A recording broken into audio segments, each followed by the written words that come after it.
I have had the pleasure of having served as a county commissioner for 22 years up to now. The four county area has one of the highest poverty rates in the state of Texas. That kind of, in a nutshell, tells you about the 1.4 million people that live in the four county area of South Texas, which is the largest urbanized area in the US that is not served by an interstate highway system.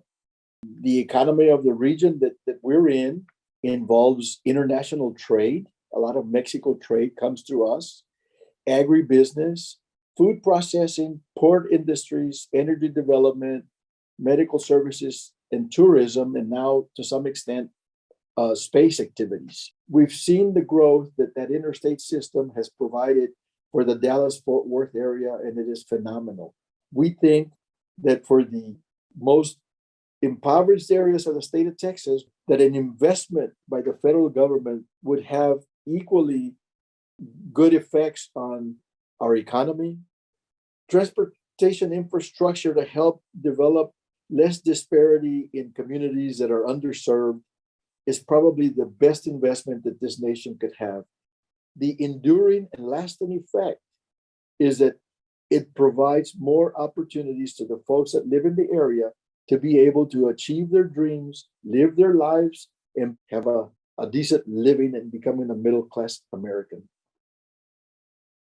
Transportation is a big issue. I think from an employers need to be involved in that too, because you got them you're kind of clustered. When you got a corridor like that, if the employers can go together and government might concede that a little bit, along with the employer, you've got nonprofits that provide transportation. We actually went to some of the churches, because if you think about the churches, they have vans that they use on Sundays and for other events, but they sat during the week and asked them if they would be willing, and they were, to kind of run in our pilot program to work with the employers, because you got to have a partnership between all this. But here you got the non-partner. It's partnering with the business community to help address a need.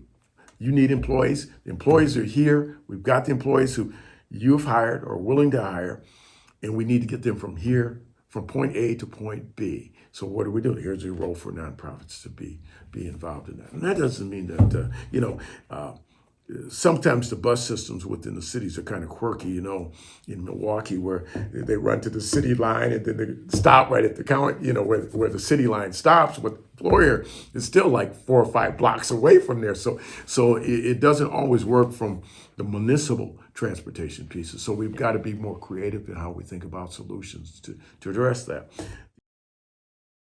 I live in Welch. We are a very rural area. I do kind of feel rural Minnesota's been left behind. With dial-up internet, it is difficult to keep up. We've made a choice to do everything via Zoom, and not having good internet can cause lots of problems with Zoom meetings. Having to use my Wi-Fi for the VPN cuts out. It's nice to come into work and be able to have high-speed internet. Some of the things I've had to save and do while I've been in the office. I've now become accustomed to doing medical appointments with the healthcare providers via electronic delivery. So that's been a huge change for me.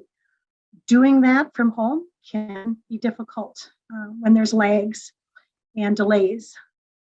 Broadband access keeps us connected to each other. It connects us to our lives. I'm hoping with the bipartisan infrastructure law, we will have faster internet so that every part of our lives that we need the internet for will improve. We need to get this done because, it's the way of life now. We have to have it.